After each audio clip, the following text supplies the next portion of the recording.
Hey guys, welcome to this episode of Jack's Business Talk. Today we have a very special guest, Sarah Garrett. She is, if you haven't listened to Financial Firefighters or Michael Zuber's channel, where she talks to them, you'll see that the she is the more approachable David Goggins, and when it comes to real estate.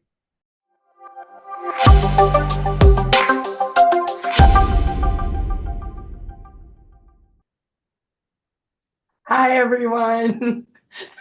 That's funny you say that, Jack, because if my kids heard you say that, matter of fact, when they see this, they're gonna be like, yeah, my mom's not approachable. She's just like that guy. So that's funny. Oh boy. Glad to be here. Glad to be here. So before we hit record, we're talking about property management and just a couple other little off-topic things. But so let's just go ahead and keep talking about that. You use property management. I self-manage, and you were talking a little bit about how you never had an eviction. Yeah, I have not. Nope, I absolutely have not. I was just saying before we started recording that like I said, I've been investing since I was 23 years old. I'm 42 now. And in all the years that I've been doing this business, I've actually never had to do an eviction. I was obviously before we started recording, as I was telling you, we've normally invested because around military bases.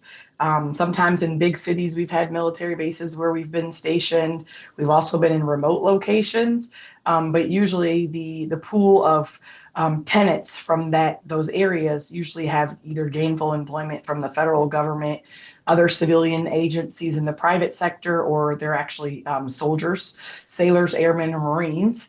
And so all these years I've been investing, I have never had to evict a tenant.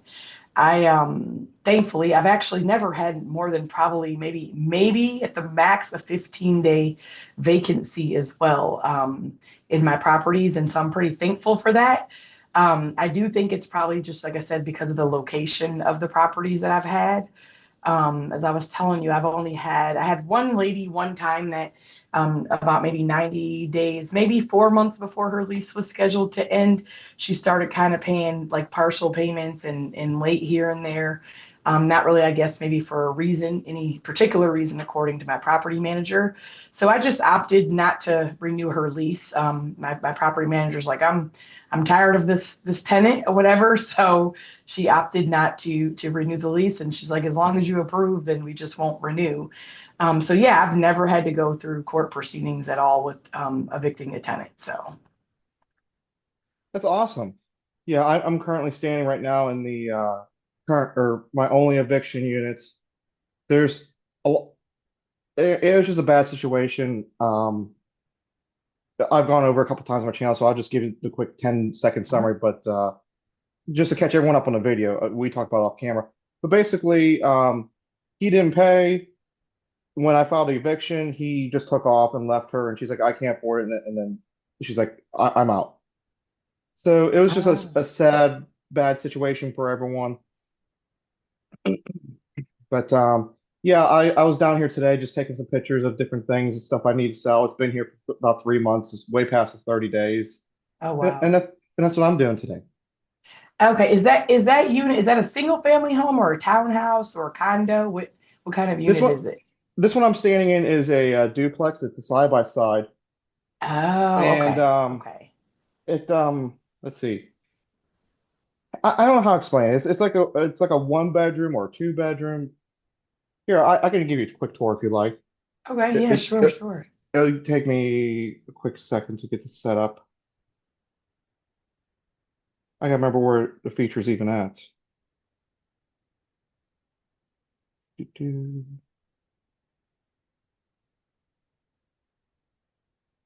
I know it's in here somewhere. Oh, it's all good. You guys teach me so much. It's like you guys are super brave to do this. I just hit the camera. I just hit the play button on the camera and just let it go. Here it is. That. Okay. Oh, it's Oh upside wow. down. So this is Oh, the current unit I'm working on. okay. Oh, it's beautiful, beautiful, man. Oh my gosh. So the That's so gorgeous. the fireplace and all that, it was painted brown before, and it was starting to get chipped. So we went Hmm. ahead and repainted that. That's brown. That's now almond.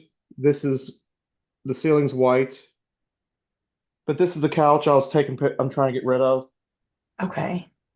This door was white for some reason, and the trim was white, so we painted this all brown. That was already brown. We just touched it up. We fixed the railing and the spokes. For some reason, the wood was soft. It's almost 200 years old underneath, Yeah. so Yeah, yeah, yeah. that got replaced. I was taking pictures of the coffee table before we started. That's why it's kind of out in the way. And this is the Wow. kitchen. This is going to get repainted. I think I'm going to paint it the same almond color. It'll be nice when I'm done.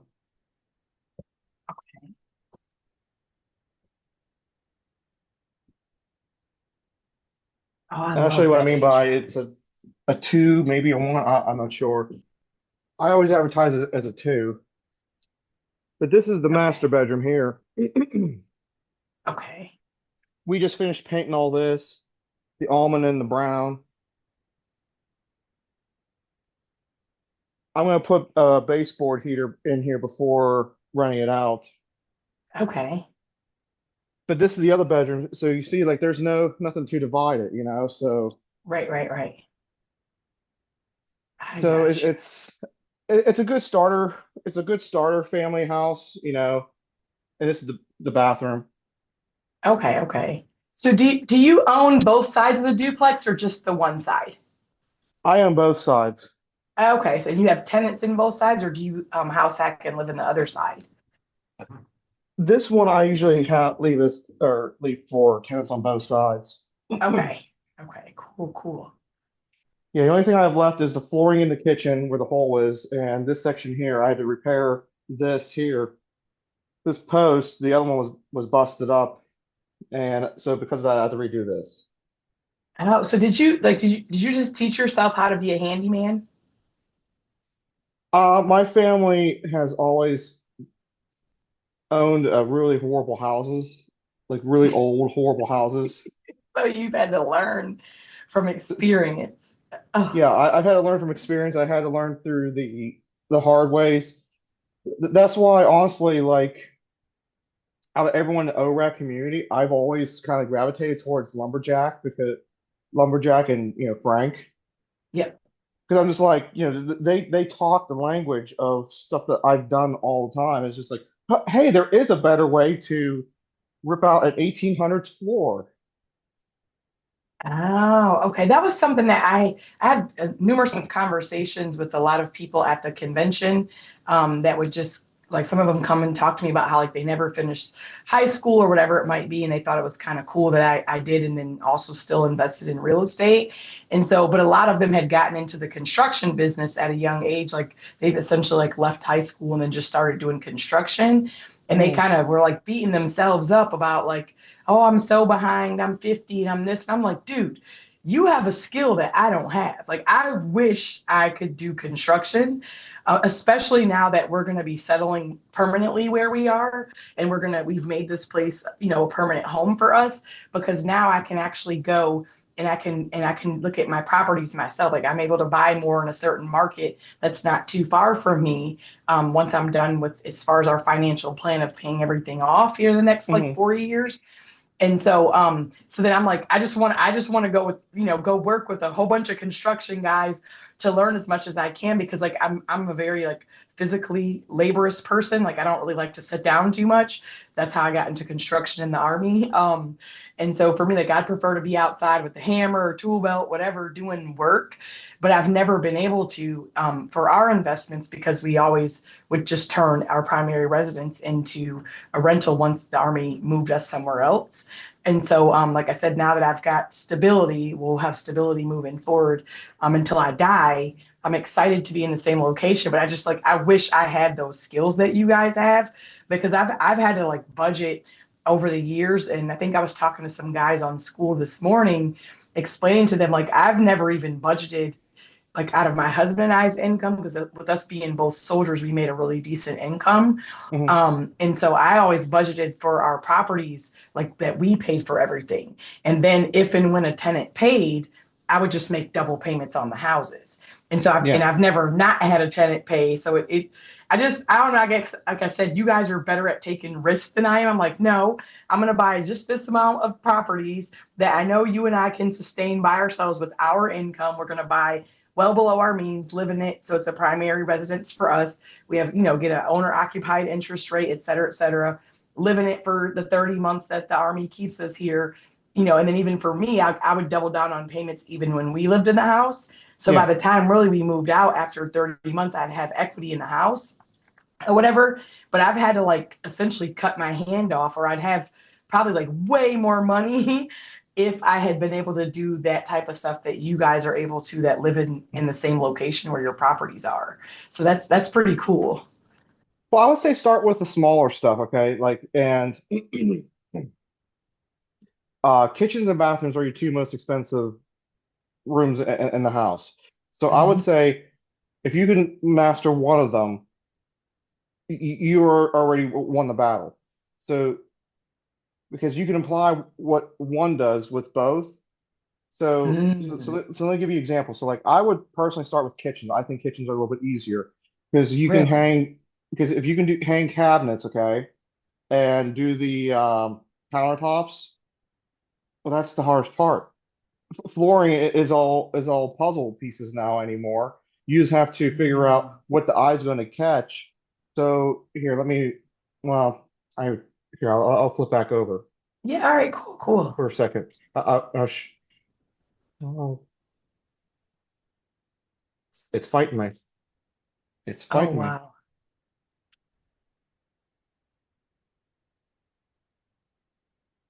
Okay, so that's to be connected. I don't know how I keep holding this upside down every time. But so when I'm doing the flooring in here, for example, okay, let Uh-huh. me get some stuff out of the way.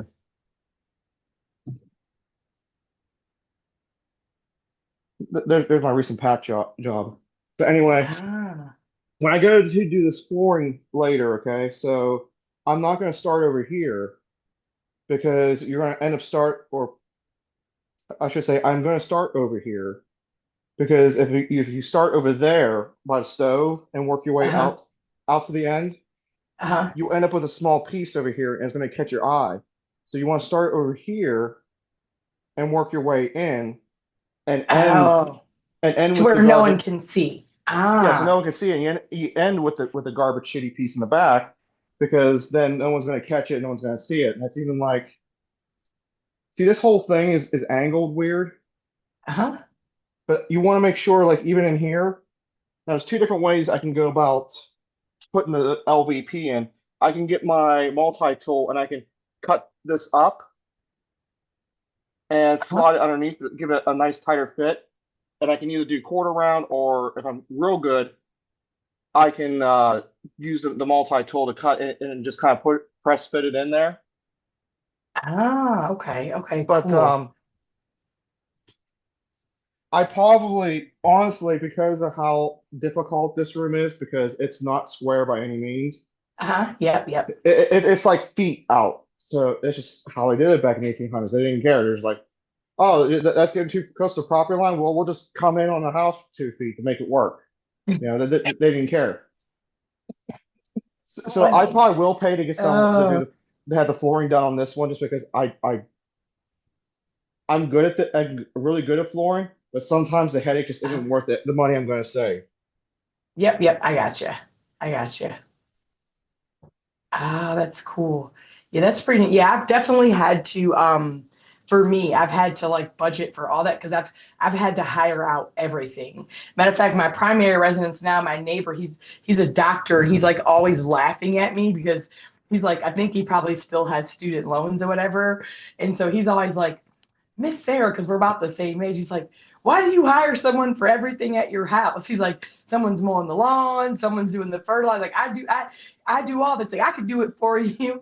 And I told him, I was like, sir, I said, I'm not able, like, because for 25 years, I've never lived in the same location. Like I've been moving literally for 25 years. I'm like, I've always had to find the best contractors or the best different companies like locally in the area, wherever the Army puts us. And I'm just so used to my system and process of hiring out someone. So I'm like always, I'm researching contractors and all that stuff right away before we ever even, I mean, barely before we even move in our next house, our house, like at that current duty Yeah. station, I'm researching all that stuff beforehand. So that way, when we leave 30 months later, I've already got everything lined up. And then, even like while we're living in the house as our primary residence, I'll even have people like come in if I have to have different work done while I'm living here. So I can kind of like vet the contractors before I ever move out of the property. So like I said, I'm definitely excited to get our stuff paid off. So I'm like, oh, I'm finally going to be like super, super financially free or whatever. It's just like getting through these last couple of years, man. So how did you go about finding the contractors? Did you use like Thumbtack or did you go on Facebook? God, no. So like I normally mostly like nowadays I just use Google reviews is what I'll look at. Um, but like years ago, God, I think I was using oh, it was like a lady's name or something. I can't remember what the Angie's List? yeah, there you go. Yep, I used Angie's List like some years ago, but even like before that, because it's been like what since 2007 to now. So what's that like 18 years I think maybe whatever that is because I started investing in 2007 yeah to now so that's 18 years. So like in the beginning it was like you just had to go by word of mouth, and Yeah. then the other crazy part too is like sometimes the Army just puts us in random places, and so like I had to learn really early on like what my standard is for me in my home that I live in is not the same standard for everyone. Matter of fact, I ran into a real estate agent in my town yesterday, and he and I ended up talking for like 2 hours because he was picking my brain on like the economics portion of real estate investing because that's actually the part I really love. And so he was like asking me all kinds of questions or whatever. And like the more that we were talking, I was like, that's I had to do a ride along years ago with a friend of mine who's a real estate agent. And like he would always tell me, my friend, he's like, you'd make an amazing broker. And I'm like, yeah, but like, because I'm really good at like closing deals or whatever, like negotiating with people. And so I'm like, yeah, but I have to be a real estate agent before I can be a broker. And like, I'm not real estate agent material. And so, anyways, I was telling this guy yesterday that like whenever I did the ride along for like a week with my friend who was a real estate agent, I really learned a lot more about investing from watching him be an agent because of the fact that I learned that everyone's standard is not my standard. Like I had went into like this really, really dumpy, it was like a trailer on some land. And I mean like the subfloor of the trailer, like it was all like kind of falling apart, but then like it had been like condemned and like the toilet sealed shut and all this stuff. And I waited there for the couple to come into the property, and they were just so excited. And I was like, "Is this normal? Like, is this?" He's like, "Oh yeah." He's like, "You'll never. I mean, like, you'd be surprised at how much like what you love is not what someone else loves, and what you see for vision for you and your family is not what someone else sees for vision." So for me, like I said, I've had to adjust to wherever the Army puts us at because like we've been in like super rural, like hillbilly areas where like the contractors are coming in, they have like, two teeth or whatever it might be. And but they're really good at their job, right? Because they learn from the family business or from, having to survive. And so I don't know, it's neat. And that part too I like about real estate as well as like the people. Like just sometimes it sucks because like I had one tenant one time whose mom was dying of cancer and she asked if she had just only been in the lease for like maybe 3 months. And so I'm like, hey, as long as, I can get another tenant in there, like it's not a problem for you to get out your lease. Like I'm not gonna fuss with you. And of course I had a tenant in there, like 2, 3 days after she moved out. So Mhm. it was no big deal. But it's just so that part sometimes I like but I like it through my property managers because I don't have to be as emotionally involved with the tenants because I do care about people. I want them to be successful. And sometimes I could see myself like getting too involved.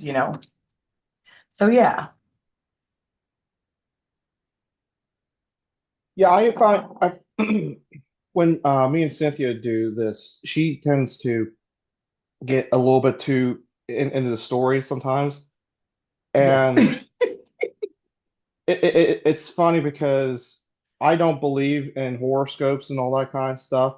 And Uh-huh. Cynthia pays a little bit more attention to it, and she's like, she's like, if you realize, she's like, if you realize and actually read what cancer is, she's like, you're totally cancer. She's like, you're like, when people get to know you, you're super warming. You grab them, you hug them, and you don't let them go. She's like, but until you let them in, she's like, you're like a cactus. Yeah, yeah, yeah, yeah, yeah, yeah. She's like, Oh, but she's like, but when it comes to real estate, she's like, you use that greatly because like, you yep, don't buy into the fluff, yep. all these stories and stuff. She's like, you look right past me. You're like, nope, don't care. Where's the money? Right, right. Yeah, and that's actually exactly like a strength that you can capitalize on as you're on this journey. And that's how I was like, because even my husband and I years ago, like a lot of people are always surprised that like he's not the guy that's doing all this, but he's the one who actually helped me understand like my strengths. And he's like, Sarah, we can't both be alike because if we were, we would not have been married for almost 20 years by now. He's like, because you're like a firecracker, and then my husband, he's more gentle, but at the same time, he's firm though, or whatever. Yeah.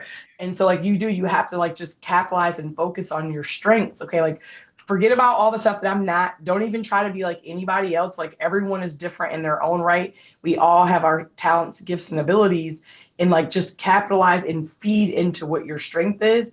And definitely for dealing with tenants, especially because you self manage or whatever, you Hmm. need that. You need that. Like I couldn't do it. Like I don't think I could ever self manage. Well, yeah, I could. I could self manage, but like I just it's not my preference. Not my Yeah. preference at all. It's funny because Cynthia's probably more of the the feisty, fiery one between the two of us, and I'm more laid Uh-huh. back.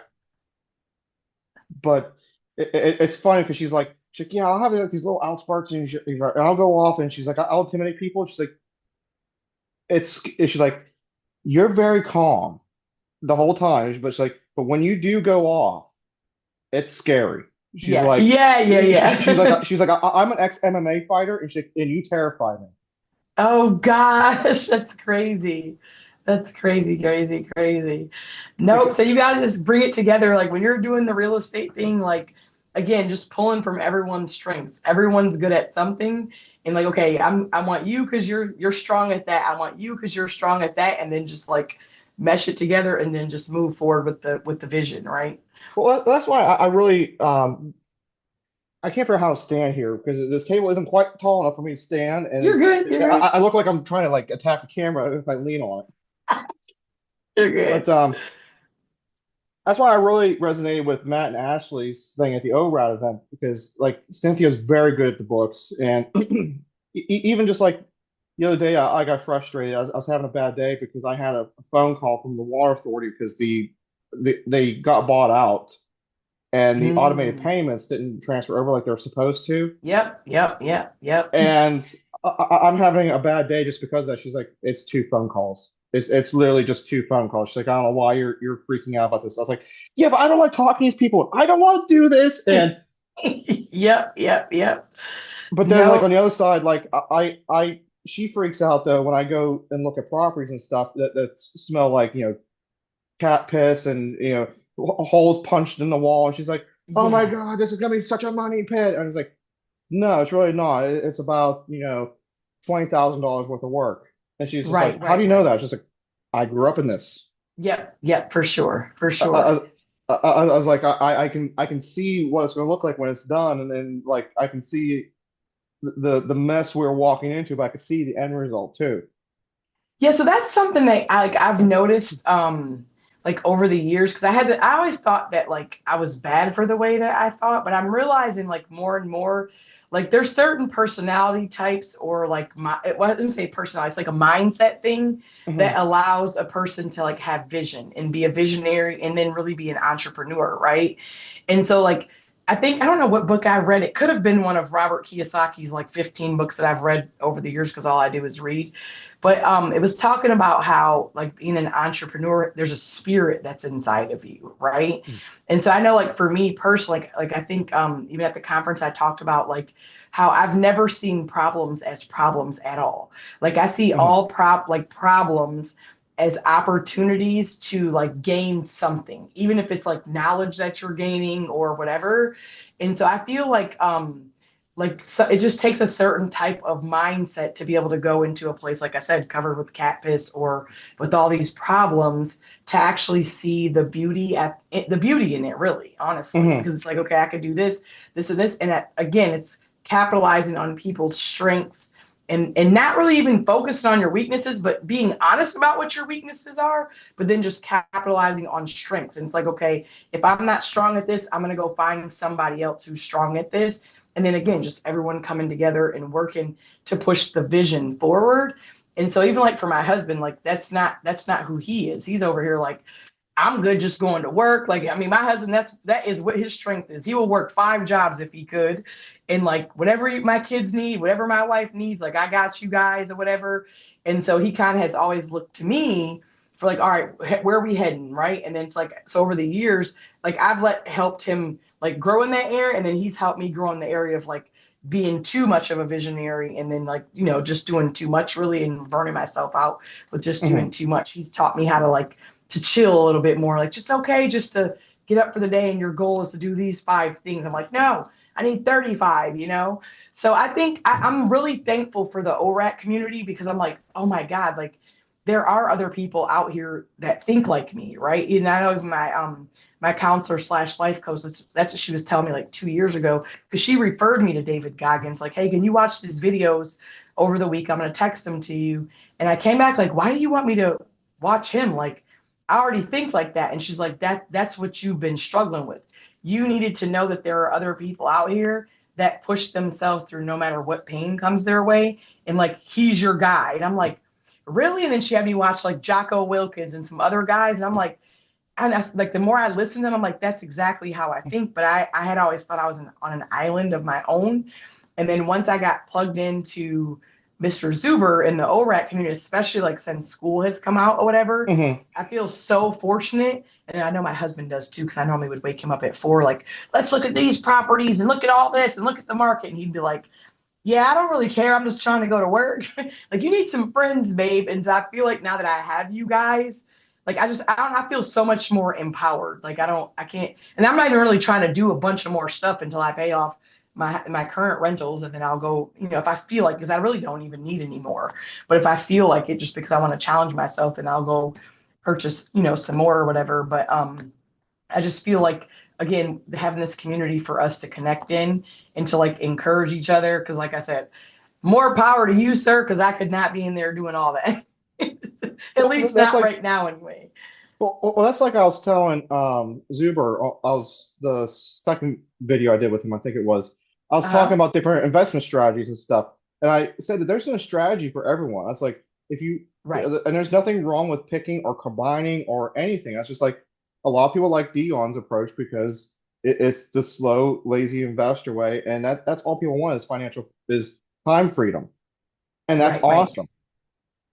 I'm wired differently, and I Uh-huh. know that I would be bored doing Dion's method.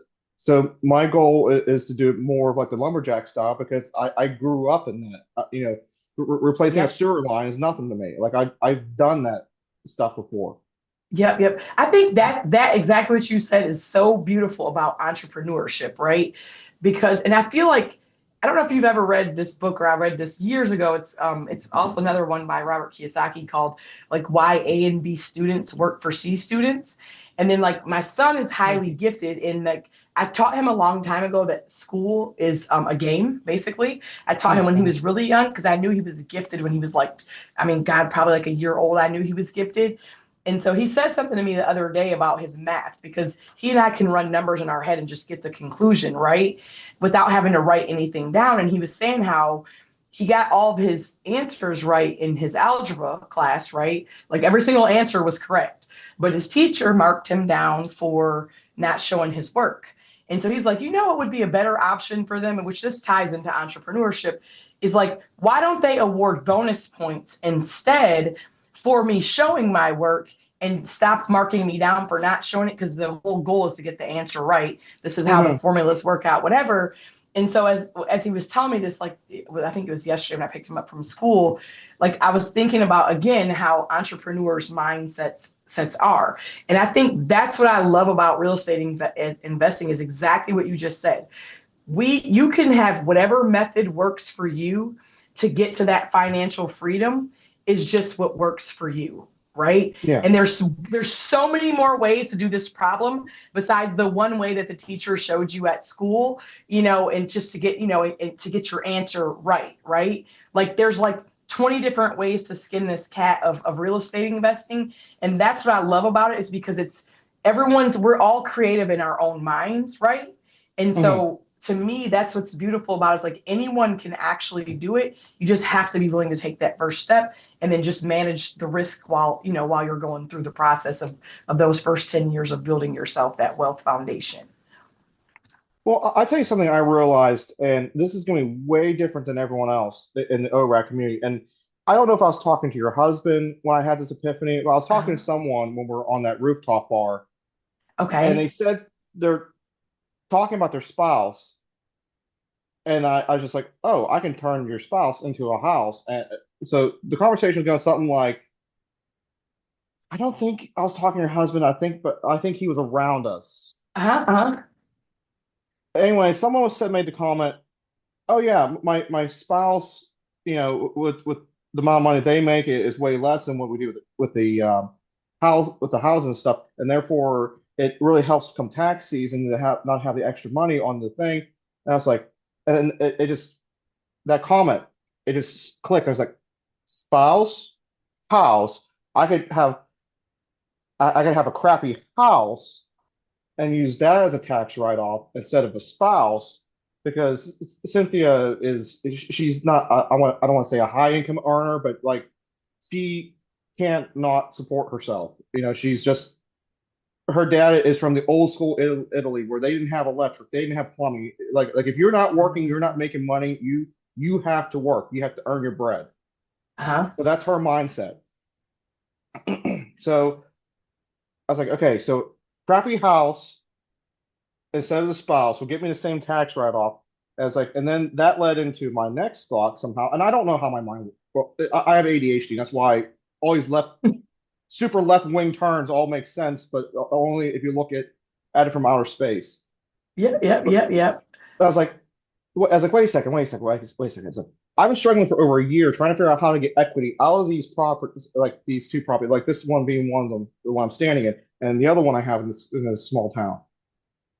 What if I work on paid them off and Hmm. then did a 50% cash out refinance, which would then give me about $60,000 back? It's like then I could take the $60,000 and then go buy two more rental properties for each Yep, house. So yep. therefore we have four houses. I was like, and it just clicked right there on that rooftop bar. And I can't even remember who I was talking to, but there's like 10 of us talking. I was just like, oh my gosh, spouse, house, monies. Yep. Oh yeah, yeah, for sure, for sure. Like I said, yeah, definitely you've got your write-offs. That's what I was telling someone else, because I've had Section 8 tenants too, and it's like, well, at the end of the day, even like the damages that occurred, and I say Section 8 because normally because they're cost sharing with the government or maybe paying minimal amounts, sometimes they won't report damages, or sometimes like I said, they just kind of won't, their level of care is a little bit less, whatever, maybe Hmm. because they're on hard times, whatever. And so for me, I'm like, well, at the end of the year, definitely like my husband still being in the army, it's a huge blessing when I do have things kind of, I don't say you want it to go awry or whatever, but like all the damages or the repairs that need to be made, that's actually what's truly offsetting his tax liability. And Hmm. so it's, it just works, right? So again, there's so many different ways to be able to build wealth in real estate. And to me, it's like really simple. It's a very simple formula, but people get afraid to take the risk, if that makes sense. And just like I said at the conference, to me, I never saw real estate as risky because it's a tangible asset that's backed, right? So Yeah. again, what's the worst case scenario? Okay, the property gets foreclosed on, it goes back to the bank, you build for another year, and then you just start all over again. Yeah. But so many people are afraid to do it just because, I think maybe even too because the school system teaches you not to have your own, right? So that's crazy. Well, I think, like you said before, there's many, many ways to do this. You just have to pick the way that's right for you. Right, right, for sure. And then like too, like even for me, like I was telling you, my risk tolerance has been like, well, I'll say this, my risk tolerance, I probably would take way more risks if I didn't have the crazy age gaps between my kids. So between having a 25, 22, a 14-year-old, and then 10, and then 5, like there's these huge gaps. So I'm like, I have always had in the back of my mind, like, okay, all right, my kid, my kid, my kid, right? And so there's certain risks that I haven't been willing to take because I'm like still feeding them, right? Hmm. And so for me, like that's what I was telling my husband this morning, as some of us were chatting on school, like between yesterday and today. And I was like, dude, it's kind of neat to see everyone's different ways. I think one of the guys had asked about dual income households or whatever. I don't know if I can't remember what his name was, but he was like, how do you guys do this? And so then like there's me and I think maybe one or two other people that we shared that we just lived off of one income. Even still now, we actually live off of one income, but all of our money goes towards investments. And so we just structured that as if like, matter of fact, my husband has to remind me sometimes, like, you know, you don't have to pay double on that. You know, you don't have to, speed. I'm like, oh yeah, I forgot about that. Like, he calls them levers. Like you have like 20 levers you can pull at any given time, babe. But I've like so brainwashed myself for all these years that it's like, oh no, I have to keep going on my path, right? Or whatever. But it's just neat to me because there's so many different ways. There's so much ways you can be creative with, like in your mind, right? To Yeah. figure out a way, and so for me, my strategy this whole time had been we're going to live off of one income and we're going to buy real estate. We're going to plan like every vacation. All that stuff is very habitually planned. And then it's like we're just going to pay down these rentals. And then once I'm done paying down all the foundation of our rentals, if we want more at that time, then we can go get more. But like that's just because my risk tolerance was lower because of my kids, Yeah. so it just depends. Well, I'm probably honestly going to switch things up for a little bit just because I like doing these projects and stuff, Uh-huh. but the market's changing where I'm at a little bit, and I can buy Mm, basically almost turnkey, just paint floor and be done for really? like 10 or 15K more than what I'm buying these ones that need 30, 40K worth of work. Oh, okay. Okay. Yeah, So yeah, I'm just yeah. like, so I was like, I might actually switch temporarily because I was like, I really need to get Cynthia out of her job, get her part-time into the business and stuff. And that'll get me to that point a lot quicker. And I can always go back to doing value adds, Yep, yep, just yep. on my own time. It's like I need to get Cynthia out of her current job. That's priority number one. Okay, so that's actually something I never thought about. So my husband and I, would everything that we've bought has always been turnkey. And so which like I said, at the time I was doing it, I didn't even know like all these words because I was kind of like this like I don't know, call it dirty investor or whatever. Whenever the sergeant had told me in the army, like buy houses and max out your TSP, like that'll take you far. I'm like, okay, sergeant, worst case scenario, I'll just try it fails, right? And so I just always bought houses really well below our means. So they were always, and Mhm. like I said, sometimes people would be like, what the heck you got me? I remember we lived in a small German house, my husband and I, and like it was so small in this little village that like my husband had to duck his head down to get into the doorways. And then like other soldiers would come by or like drop off our kids or something. And like I remember they would laugh at us at work, like on Monday, and they'd be like, you have two sergeants in the army, like because everyone knows how much money you make because your rank's on your chest, right? And Yeah. so I mean, my first sergeant actually called me in for a meeting. They would never bother my husband; they would bother me with it, right? And he's like, "There's the soldiers told me that they saw you and your husband and your kids outside the barracks digging in the dumpster." And I was like, "Yeah, first sergeant, like." There's a whole bunch of really good government furniture out there because they buy the heavy, bulky, good stuff, right? Yeah. And I was like, and they decided to remodel those barracks and they were just throwing all the furniture away. That is good woods, first sergeant. And he's like, are y'all having financial troubles? Because this is when we were both, I had just made E5 and my husband was still at E5. And then at the time, we had just my two oldest girls. And so like people just made fun of us all the time. And they're coming back from deployment because you don't have to pay taxes while you're deployed, all these things. So they're buying their new BMWs, all this kind of stuff. But I had this vision since I was little. So I'm like, all right, babe, my husband bought into the vision. Like, this is what we're gonna do. So when I got this little small German house, they're over here like, you guys are making $3,500 a month in housing allowance. There's no way that thing could cost more than 800 euro a month, right? And I'm like, none of your business. It's none of your business. It's none of your business, right? And so I feel like I laugh now because I fast forward all these years later And I'm like, dang, it was so worth it, especially like in another 48 months to see all of that just compound over time. And then like how our velocity of money is just going to turn over and turn over and turn over again. So it's like a snowball effect of wealth instead of a snowball effect of getting rid of debt. It just worked the other way for us because Hmm. we chose to just go buy houses. And then like, even for me, like, I have hardly ever in my, matter of fact, in my whole entire adult life, I've never owned a new car ever. I've always had used cars. Like, matter of fact, my son's like, Mom, can you please, like, maybe, like, if I play college football, could I just buy you a new car? I'm like, no, like, I'll just go trade it in. He's like, I'm just going to pay cash. I said, perfect, because then I'm going to go sell it and I'm going to go buy some more houses, right? Or whatever.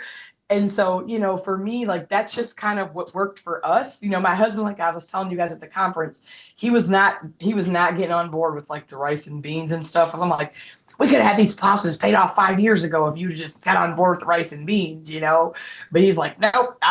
He grew up, like I said, middle class. I grew up in poverty. So for me, like, just have one step up, like to get a pizza one night a week to me I felt like I was rich, right? Yeah. And so, whereas like him, he's like, yeah, that's not going to work for me. I need stuffed crust pizza. I need this. I need all these toppings. I'm like, that pizza's $25, right? I was good with the $5 Little Caesars pizza, right? And so, like I said, it's just neat. The whole journey of it is neat. You're gonna have bad days, but when I look back, because of my mindset, like I'm like, oh yeah, I did deal with that. I mean, I've put roofs on houses. I've dealt with hot water, like all of it. You know what I mean? And so I'm like, Hmm. oh, but I just never really saw it like as this major problem. I just saw it as an opportunity to learn. And like I said, I'm like, all right, I got this much longer till they're paid off. And so to me, that's what worked for us. Now, some people want to like leverage and then create more cash flow, whatever it might be. But I'm like, I'm just gonna get it, hold it, and I'm just gonna pay it off. And then at that point, then I'll just like I said, put 50% down or just pay for cash for houses and then keep rolling. So. Awesome. Well, I know you have to get going in a couple minutes, so Oh yeah, yeah. Oh, I didn't realize what time it was. I thought I could talk with you guys like forever. Forever, forever. If you want to ever have me on again, if you're bored, like I just manage my stuff, everything from my cell phone, and usually Eastern time, I'm free from 7:45 in the morning until usually 2:45 in the afternoons. And so, like I usually do a workout in there. I try to, as the summer comes, I'll get up earlier and do them before school. But I'm available anytime, man. you made me laugh. I want to tell you this. You made me laugh the other day on Mark's channel. Uh huh. You made the comment. You're like, if you need me to call you at 3 o'clock to get you out of I bed to get you will. motivated, and I was thinking to myself, I was like, you're more than welcome to call me at 3 a.m. But I was like, I'm probably gonna be on last break at working at my job. I was like, I'm only gonna be able to talk for 10 minutes. Hey, that works. I did it for my sister for years. She got off every morning at 7. I always wake up at 4. And so I would talk to her from 4 until she got off at 7. So I'm just saying, whatever you guys need to stay motivated, keep it rolling, man. Like I'm here for y'all. I wouldn't say I'm at the end of my journey, but I'm fortunate that I started 18 years ago, not Yeah. really knowing what I'm doing. And so anything I can do for anyone, like it's so simple to be able to be free, but just no one does it, because they're afraid. And so if I'm able to help anyone, to give them some encouragement, like I'm here, dude. I'm totally here. Well, thank you for being on. Thank you for Yeah, your time, absolutely, Jack. Yep, absolutely. Anytime. and thank you for your service. All right. Thank you, Jack. I appreciate your support. Take care. You too. Yep.